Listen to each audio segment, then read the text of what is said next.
So again, welcome to our session today. A little slightly different style of webinar here.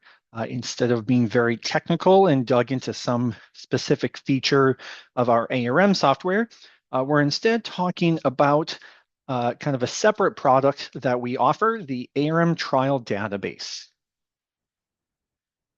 And so pretty much exclusively will probably be in PowerPoint. But for sure, if you have any questions as we're going through, we can definitely get off track and dive in a little further. That is no problem.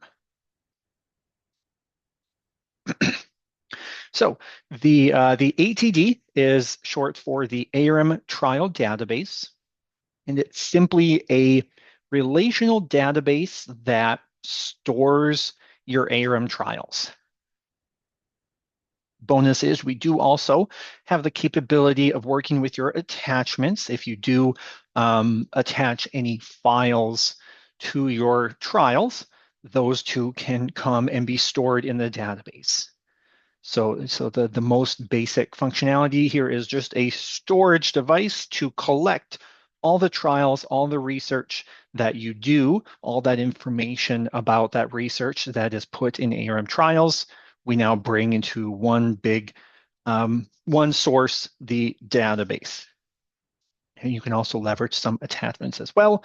And of course, ARM is talking directly with that database. So in addition to sending your trials to that database, you can download the trials as well.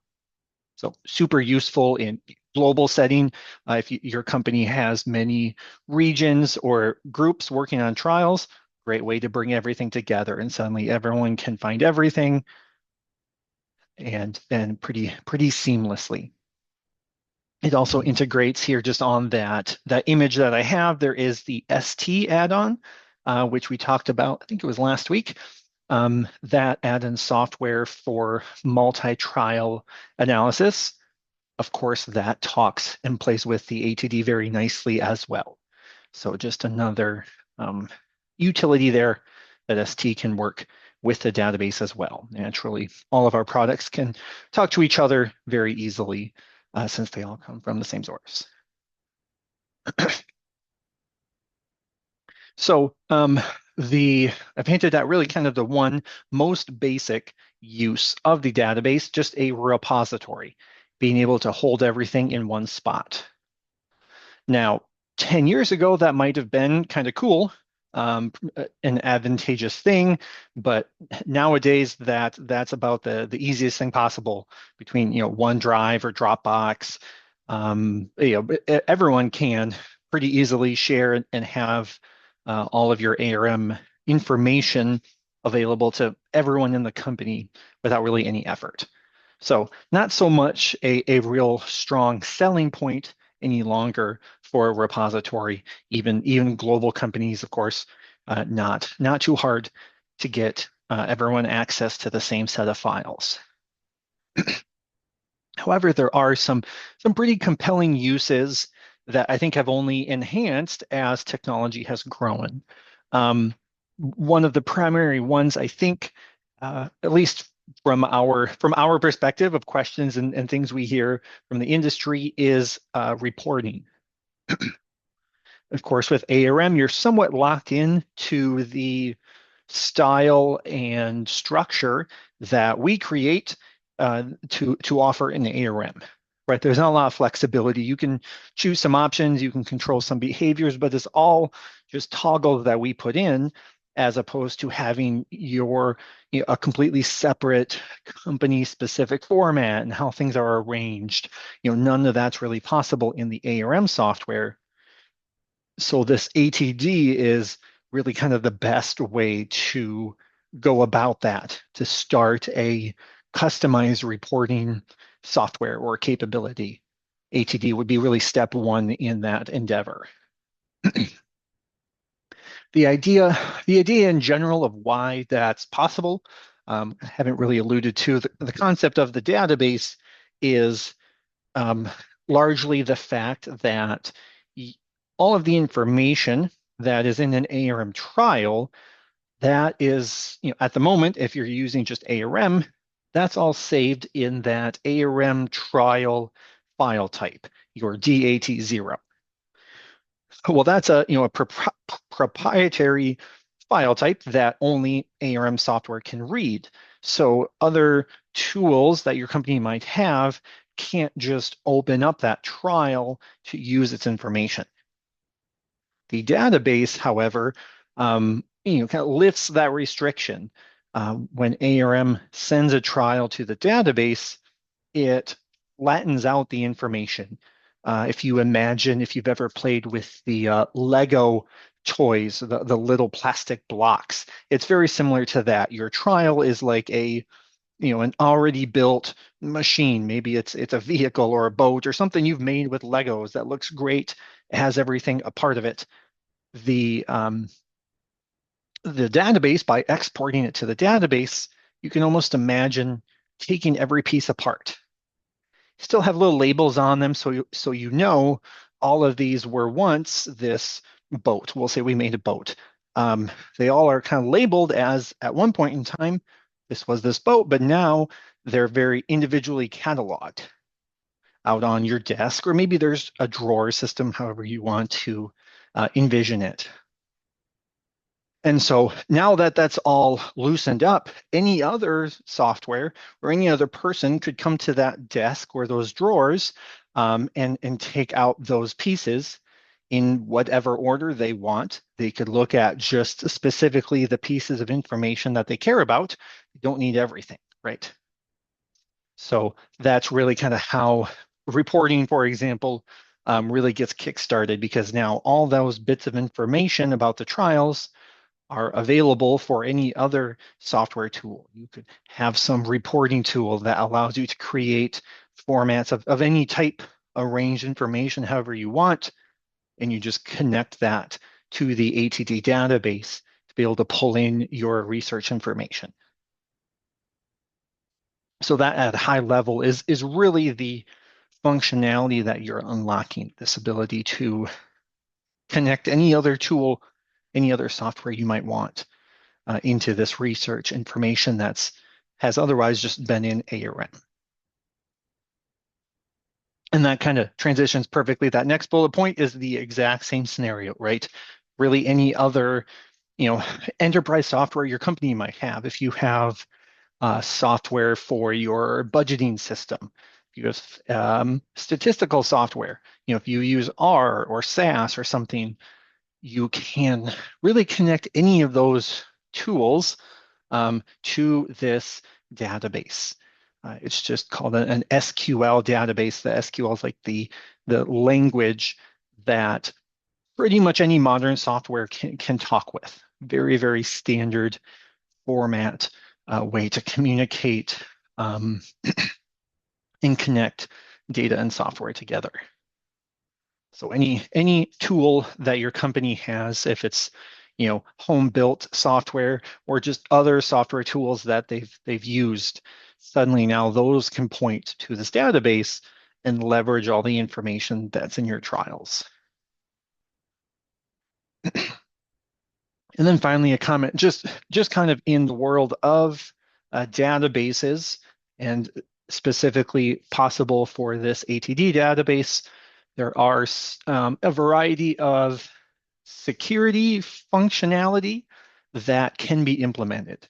So if you have a somewhat complicated system to be concerned about, whether there's like a certain set of trials that are confidential and only maybe part of the company should be able to access it, but then there's other trials that aren't so confidential that really anyone in my company can see. Things like that you can set up within the database. So that way it isn't just, oh, well, now everyone in my company suddenly can see every single trial we've done. You do have some capability to segment things off if needed. But by default, if you don't have any requirements like that, the default is anyone who is in my company that can see this server where the database is, everyone can download those trials.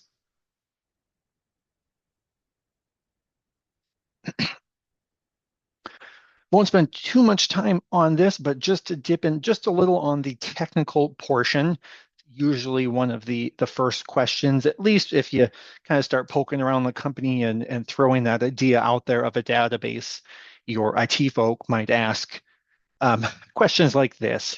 So um, the technical object thing that we are selling or providing if you purchase the ATD is technically the structure of the database. However, the actual hosting of the database, the server where the data will sit, that is not us. That would be your own company that would set that up. So kind of the key, and usually that's perfect for us. We don't want to have direct access to your information, and most likely you don't want that either, right? Really keeping that separate is by design. So there is no worries about that. We're not housing the data. Uh, we simply, will provide instructions to IT, set up a server wherever you want, whether it's in the cloud, whether you have, a network just specific within your company that you can utilize. Find a spot for this database, and then we give to the IT group a called a script file that creates the database and all the tables and all the fields and all the connections, all the technical stuff that IT runs just within your own server. So the key short of it not being too technical is simply that we are not housing the data. Your company would find the location that's buried in all whatever security that your company wants to have implemented is totally up to your company. We just simply give the ability to make a database that works this way, right? So like to really stress that because it makes everyone feel better. Usually it's, oh, good, good. I was glad. I was hoping you weren't going to hold our data. A lot of that is confidential. We don't want to have to worry about what security GTM has. It's always just what your company has. And it's very minimal technical requirements. Another kind of just one of the first questions IT will ask is, what are the minimum specifications for that server? Where should we put it? Things like that. And our bar is very, very low. It's a very simple database, so there's not a lot of fancy technology needed. You don't need the latest and greatest server things to run an ATD. It's straightforward. It's not too complicated. Um, so it's very rare. I don't think we've ever had a group say, "Well, this is what we have. Is that good enough?" I don't think we've ever had to say no. It's very straightforward and pretty easy to get off the ground.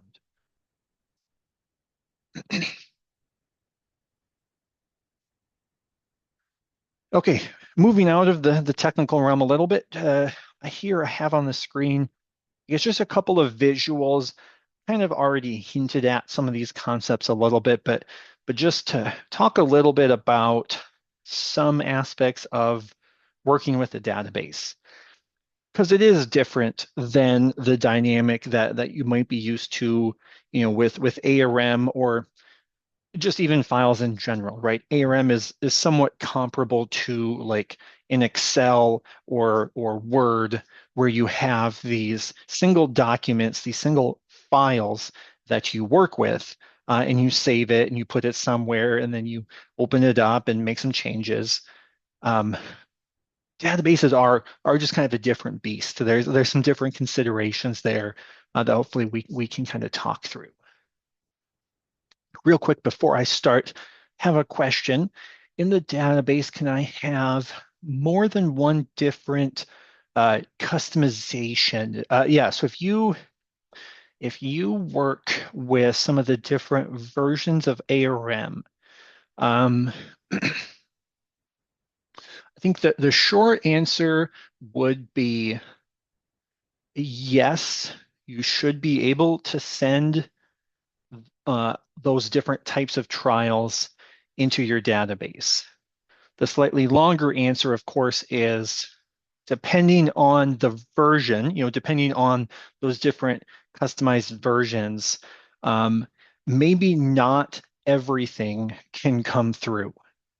So similar, I don't know if you have ever had to do this, but similar to if you would convert that that trial in this customized different version of ARM, if you were to try to convert that into the standard screens, there's a message that'll pop up to say we've done our best to map, maybe they call the something in the weather, maybe they call their temperature average temperature, and we just call it temperature. There's subtle but pretty obvious, naming things that we can map that easily go together, and it'll switch right over to the standard.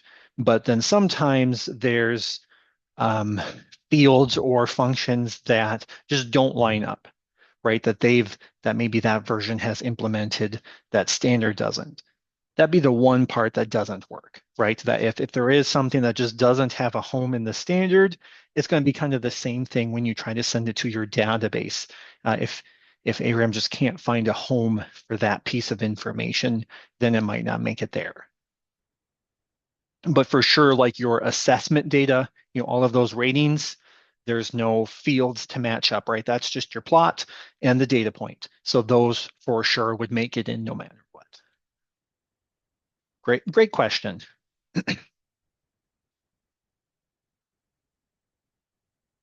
All right, so turning to this first image on the left, this is trying to explain some of the permissions and security. Again, that's kind of possible with the database. By default, it doesn't have to be this complicated. By default, it can simply be whoever is in my company, whoever IT has let see my server or get to the cloud within my company, they can just get any of the trials. That's the default. But if you do have some kind of more complicated confidential requirements, or maybe within your larger company, there's smaller groups that have different projects, whatever it might be, what you can do is set up these layers of security in the database. I'll bring my mouse over here to kind of point just the workflow here. Of course, you have your data that's on your computer you've been putting into ARM. And in this analogy, we're really kind of considering a trial to be like a piece of mail. And all the information is written in that letter, if you will, that has a envelope now. And ARM, the software then is the one that moves around these letters, right? You're this person that might have written the letter in the first place, put the information into the envelope. Now ARM can choose to put that trial in a location. And our database here, in our analogy, is kind of like a post office. Where all of those letters can be stored. And by default, like I said, if you don't do any security, then really the trials would all just be put in one box. Let's just say that just anyone can come to the post office that is allowed into the post office, can come in and pick up that letter and read it. They can see the information in that trial. Or if you need, you can set up the security and imagine the different boxes in your post office that have little locks on them. So you can put the trials in these specific groups, whether it's just confidential or not, or you could even get more sophisticated and have all these individual boxes that are locked. And then your users, which we just have these general townspeople, if you will, all have keys, right? You can give certain individuals a key that unlocks that door. And that is the administrator's power here to decide who all has a key to these certain boxes. So maybe there's one box that um, we give a key to everyone. Anyone can look at those trials. It's not a big deal. Whereas this box up here is only confidential. So there's only maybe one or two people that are given access to those trials. So they only get the keys. So that's just the type of security possible to set up in the database. Again, if it's needed. It might not need to be that complicated. It might be, and we can help kind of set that up. On the right here is kind of a totally separate idea, but one other functionality associated with a database. And again, this idea we alluded to earlier, bringing in and incorporating your trial information, this research data that so far has just been in ARM. How can we now integrate that into other workflows, other things that we do in our company? And so this is a very rudimentary idea to just try to visualize what you could do with your budgeting part of your company. You could build a dashboard that reads both the information that you track for your budgeting, which usually is not in ARM in any way, shape, or form. And then you have the actual ARM trials that kind of have the status. Is this completed or not? Or have they at least planted? Where are we at in the trial? Things like that. And so this dashboard here has that example where we're pulling in the trial year, the discipline, so you can kind of group by discipline, and then also the trial status. So being able to extract just the information we care about from our trials and then kind of meld that into our budgeting information. And, just depending on what tool you use, this is a BI type of tool. I forget which one we used for this. It does not look like Power BI, so I think it's a little bit older one, maybe ClickView perhaps. But at any rate, oops, it's bringing together then that trial information from the database and the budget details. And so then we can visualize, in this case, we've just grouped by the discipline for this one particular year to see where we are budgeting wise. Again, probably very boring, probably a lot more complicated and sophisticated in the real world, but just to give you that idea of the types of things that can be done. Bringing together different systems that previously maybe was manually tracked. Somebody has to, it might have been someone's job, spend the morning just going into our trials and seeing the status of them right now, and then going into some spreadsheet to mark down where each of those trials are.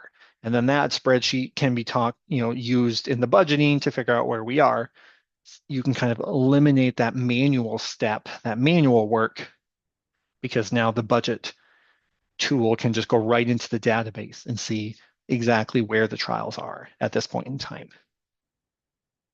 So just the general idea of being able to automate these manual steps that probably already exist, save people time, let the computers do it instead. So question here, the price of the trial would have to be entered in the ARM trial. Not necessarily. So that's kind of the advantage here is if you had your budgeting tool that had all the price details in it, as long as you use like the trial ID, that field is kind of the master linkage to really everything within the ARM world of what details are associated with what trial. And that kind of is the easiest way to then also jump out into your budgeting world. So if your budgeting system has that trial ID as well, then the two systems can talk. So the budgeting might know that all of the insecticide studies that we have planned total 32,000. That's all tracked in this totally other system because I don't think there is a spot in ARM to put much about your budgeting or cost. Um, as long as each of those records in your budgeting system are linked to a trial ID, then it can hop over and basically your budgeting app can then ask the trial, the trial database, hey, this trial ID, what do you have for this trial ID? Oh, it's year 2021 and it's an insecticide and it is marked as final. Well, perfect. That is going to go into, that'll then be summarized here. So yeah, that really is the difference and kind of why I like talking through these scenarios. That's a great question because it shows that difference um, with the database world compared to the single document that you're kind of used to in ARM. No, I don't actually have to double that information. The two can now talk, and you don't need somebody to put down the same information in two separate files. Suddenly they just talk, and that resolves it. And now you remove that manual effort, that manual time. And that's really in the end, that's like the selling point for the database, really is to just get rid of some manual time is a big portion of what the database can do. Just these tasks that aren't necessary in the fact that we could just have the two systems talk together instead.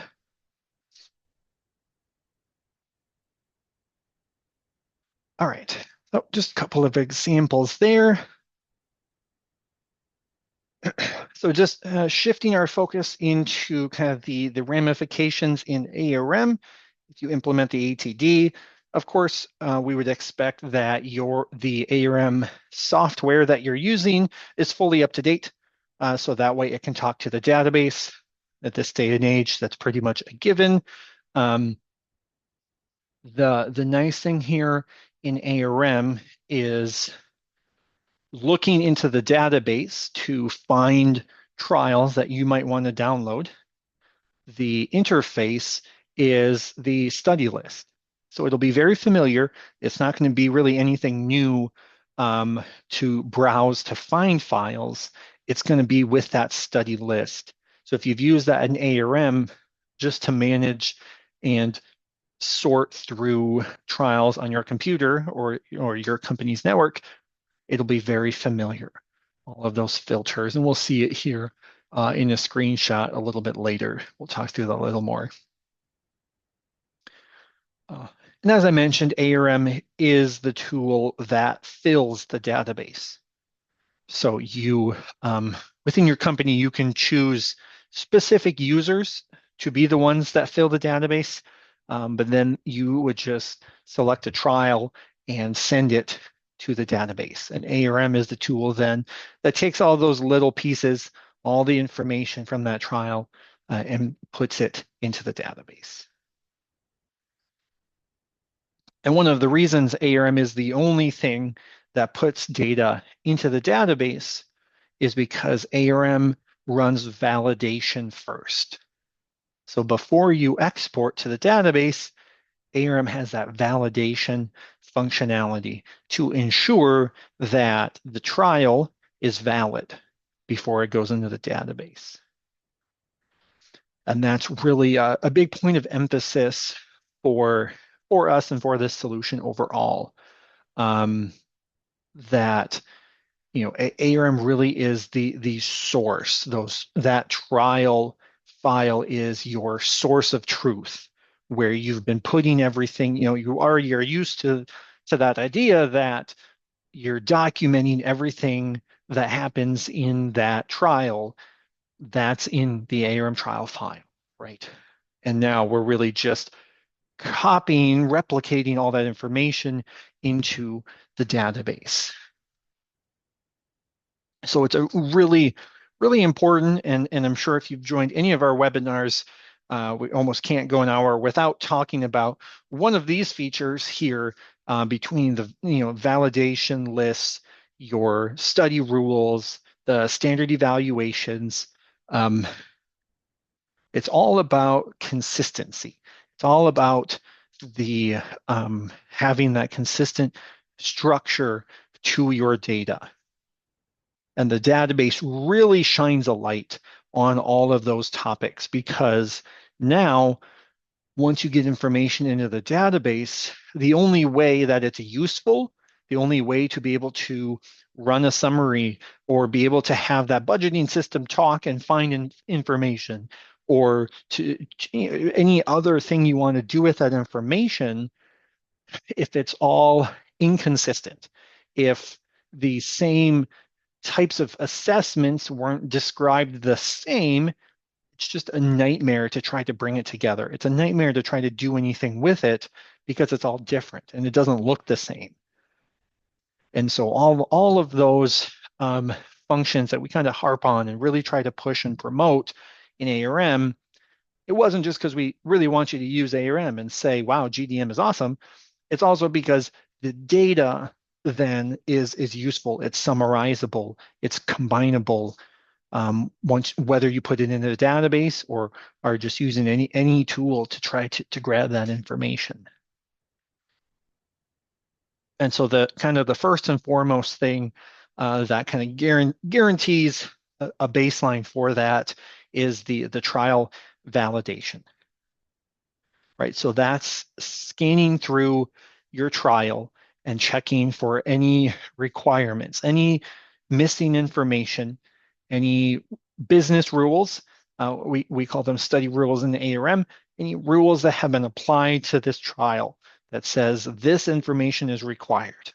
We have to have this filled in order for this trial to be considered valid. All of those things become truly a requirement in order to pass this validation, in order to send the data into the database. So ARM is a real stickler on that in terms of the database, but that's the reason why is you just can't summarize, you can't do anything with your data if it doesn't have the requirements that you have set out to have.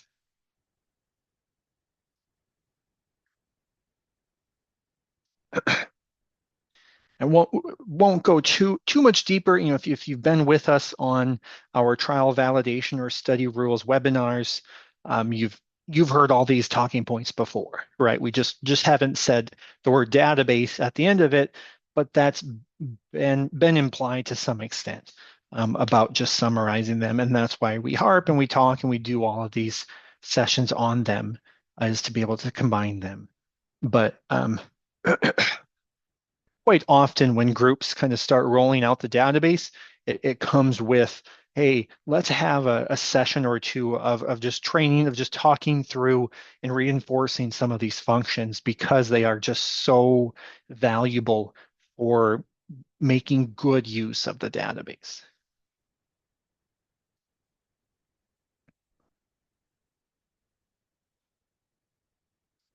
A couple more screenshots here of just visualizing what does happen in ARM with the database.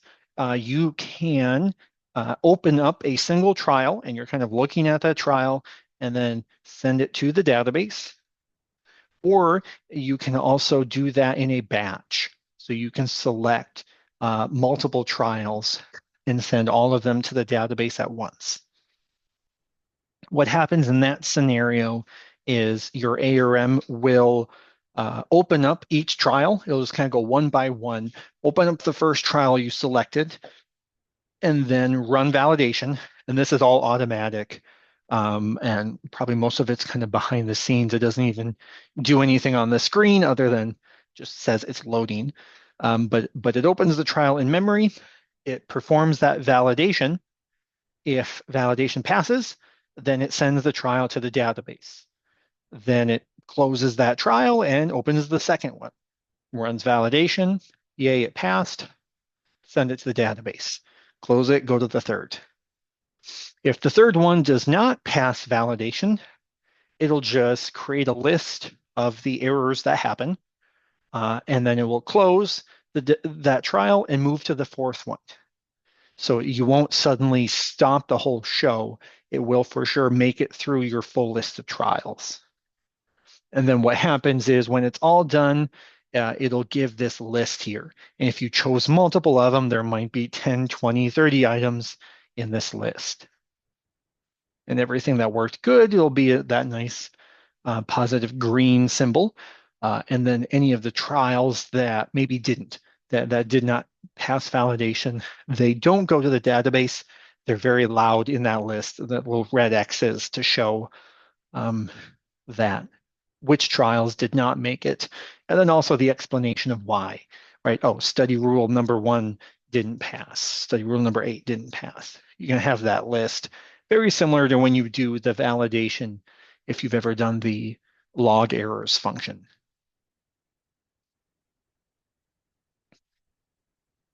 Oops. So that's kind of how you send the trials. Most especially when you first start out, you might have years and years worth of research. You really want to get them all into the database. So that batch function is pretty handy. One question that's somewhat common is well, how long does it take to send a trial to the database? Unfortunately, I can't really give a good answer. The reason is because it depends so much on your internet access, but most especially with internet in terms of where the server is for your database. So different moving parts as far as how far away, kind of in air quotes, that database is stored. If it's an in-house, it would be comparable to working on your network drive, right, of a file being saved a little bit longer, but similar to that. If it's in the cloud, or your company is multinational, so headquarters is 3 countries away from here, it might take longer, just depending on your internet speed and how long it takes to send the data through to get to the spot it lands. In general, if you don't have attachments, the data we're talking about is small in terms of just how much information gets passed along. If you have attachments, that's way different. Oftentimes, especially if it's like photos, because they're just a lot more information goes into a photo than it does just these pieces of text that you have in a trial. So commonly I tell people, if you're in that initial phase of, oh, we've got, several hundred trials over the last few years we want to send to the database, maybe you just select 50 of them before you head out to lunch, let them all go and go have lunch. Or when you're done for the day, maybe you pick 100 of them and let it just run overnight. Things like that, to just let it go and go, can be a way to kind of get it filled in that first time.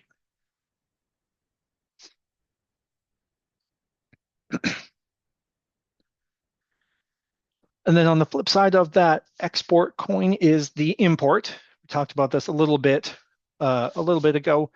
Here's that screenshot of essentially the study list, right? It really is that same functionality, um, being able to filter on a variety of kind of key important fields.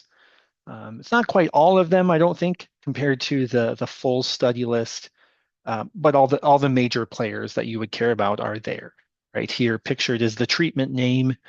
So if you it's useful for those questions like, well, what have we done with this product on this certain crop, and this pest, and you kind of want to know, well, what have we done the last 5 years on that? It's kind of a big question to ask, but it's actually really easy with an interface like this, and especially so with a database, if you know all of the company's trials are there, you can use this filter in just a few clicks.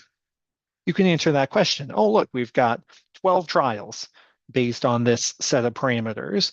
And, if you needed to, you could download all 12, from the database onto your computer to have a look or to run a summary or something. So that's a nice advantage utilizing this interface just for querying and just finding out what you've done in your archives, if you will.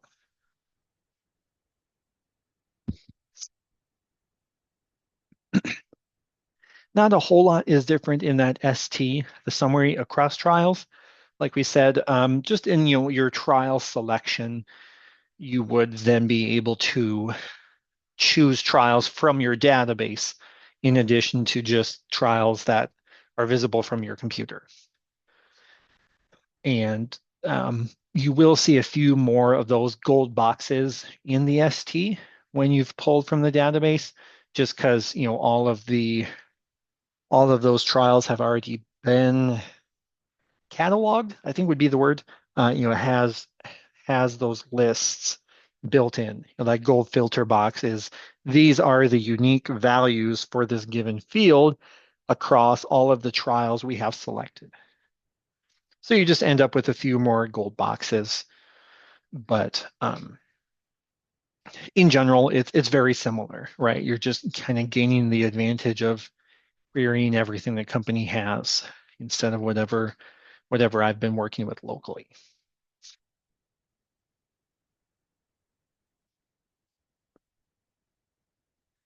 Okay, so here is just kind of a look to try to help visualize the database to some extent.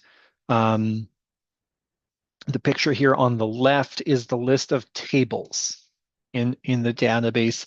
That's the general structure of what a database is, a whole bunch of different tables, and then within each table, like this treatment table here, TRT, then we can see with the second image, this is that table, which has a bunch of different columns in it, right? Or fields that stores the information. And so if you have used ARM, then the ATD database should feel pretty natural. We try to name everything very comparable to what it's called in ARM. And the structure of the tables, in most cases, really match the structure of the interface of what you're used to entering the information into. Right? So application description. An ARM user, you can about envision what the application tab of the site description looks like, right? And those fields are pretty much the list of fields in the table called application description, right? Or this treatment, that is the treatment editor. And it really is, as you just look at this list, the treatment number, then the treatment name, the form concentration, the unit, the form type, lot code. You can just envision those are all the column headings of the treatments table, right? So the structure is really paralleled to ARM. Now, of course, it's not being a database. There are instances where it's a little different. The biggest thing is like your repeating sections, right? So something like your, the application, you can have more than one application in a given trial. So that's where things become just different as you're thinking about how the data actually lives in the database compared to in ARM. That's really where things get different when you have multiple of those same objects. An application has a lot of different pieces of information to it, the date, the time, the method, the timing, the placement, all of those things are related to that application description. And then you end up with multiple records, multiple rows in that table for the same trial. So that is kind of where then you end up in a totally different world as far as actually working with the data in other software tools, or if you're actually looking at the database itself. Same thing. It's just a little bit different. And so a lot of times you'll have, database users, maybe folks in your company, or you might contract people out that work with databases that are used to that functionality, that capability. They're good at making dashboards, or they're the ones that made the software for your budgeting group. And now they're tasked with combining those two systems, right? There's all sorts of um, scenarios and things like that. And the big thing for that scenario is those folks probably don't use ARM. So although they kind of get the how best to work with the database, they're a little bit lost when they look at this list. They don't have that intuition of being able to visualize the site and design tab of ARM. They don't know that. They don't understand maybe by default that, oh yeah, there's going to be 5, 6, 12 treatments in each and every trial that we have. That's just how it works. Things like that. So a lot of times as you're working to kind of get the ball rolling on incorporating the ATD into your other systems, that that cooperation is the biggest kicker between the researcher side, presumably these folks here that are watching this, that ARM, um, it all makes sense to you how the data works together because you used ARM, but you might not have any idea how a database works. That's terrifying and scary. And then you work with the people who know databases but don't quite understand the software. And so how do you marry those two ideas together, and communicate kind of how those pieces fit together, because it makes perfect sense to you how it does, but they're kind of lost in how the data gets melded together.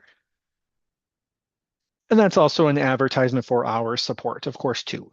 Any troubles that you have with that, I feel we slot into that spot perfectly, right?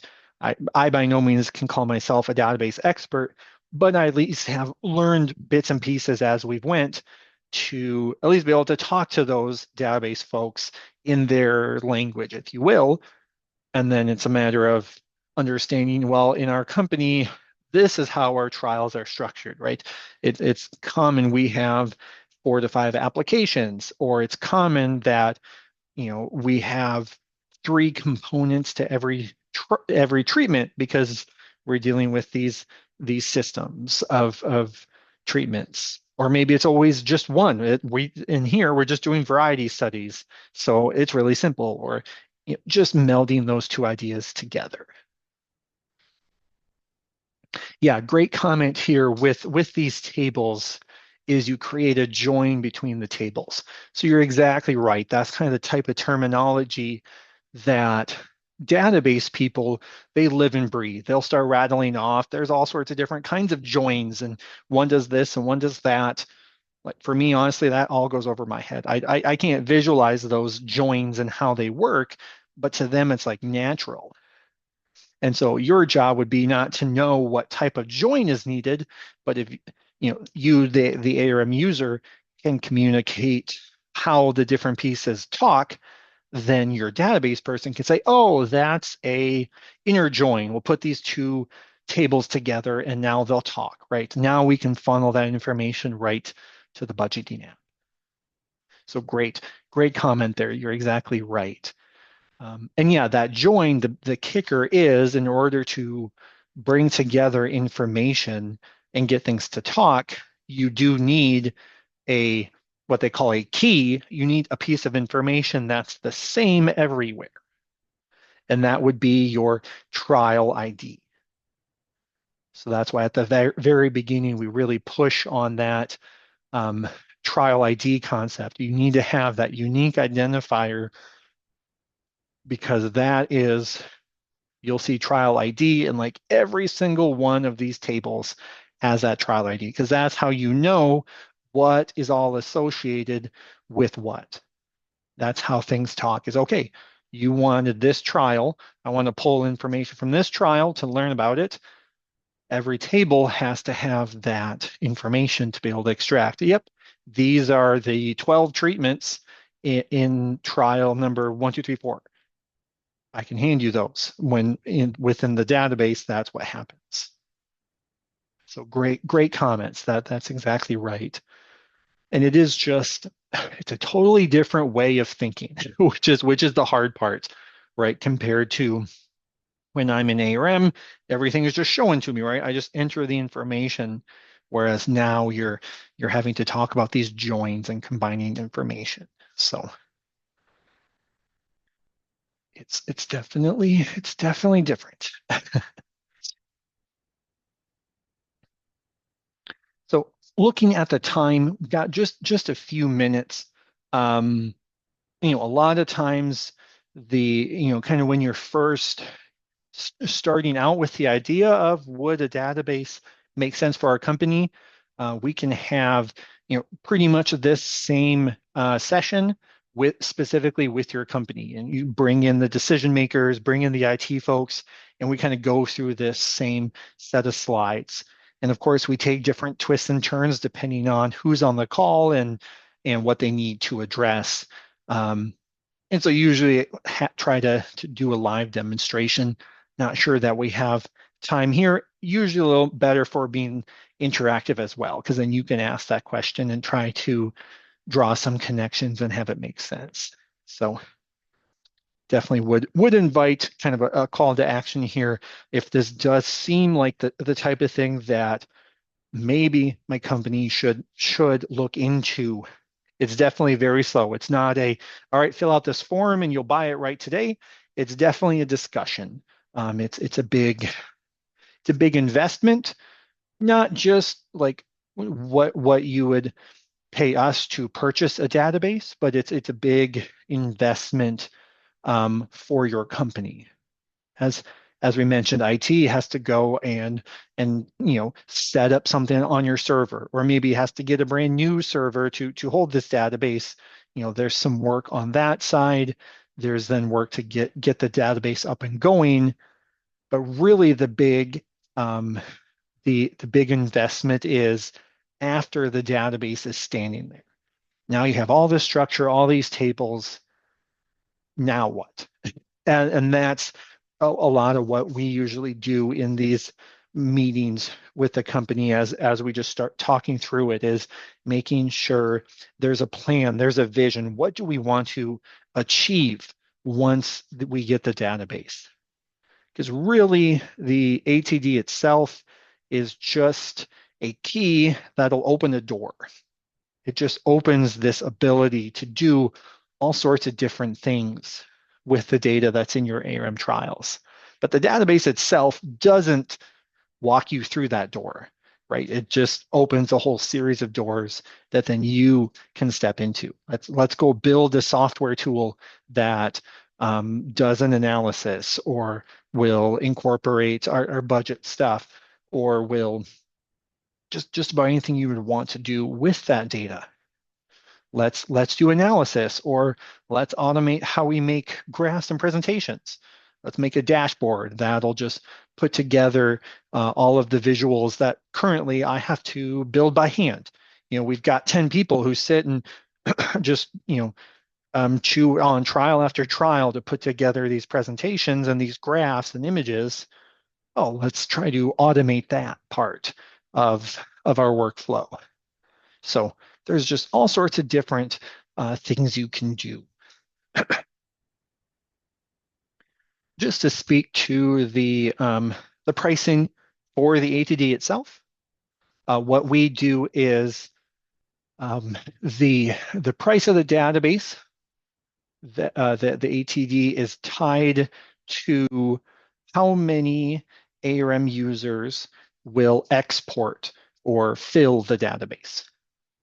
So it isn't how many people do you have in your company to start out with, it's how many people do you want to send data to the database. And it's a tiered system. So the first tier is just 1 to 5. Up to 5 people you could consider them like seats, exporters that can send data to the database. If you need more than 5, you can move up to one more level, which is up to 10. So now you have 10 seats. And so just depending on um, how many people will be filling the database, that's our kind of pricing structure. The database itself, the structure is what we own, in the sense that's what we're selling you. The database, like the server where everything is at, the data that's going into that database, that's all owned by you. That's your data, that's your database. You're up and running. That is yours. We never would turn off the database and say, oh, you didn't pay us. That thing just turns off. You can't access that information. That's kind of not how this is structured, just like the fact that we're not hosting it. So we really try to keep that separate, and that's just how it's structured. What we do have, so there's that initial upfront price for implementing the database, getting it up and going.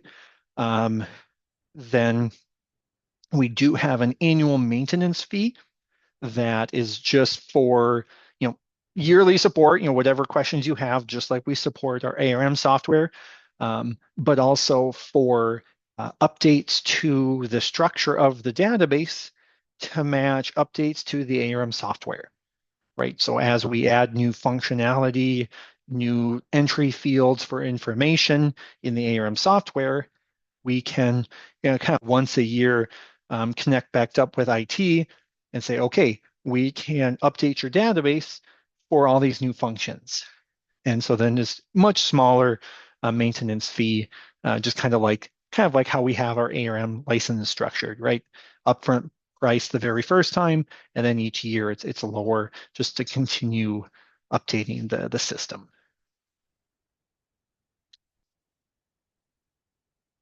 So again, we've covered kind of a lot today.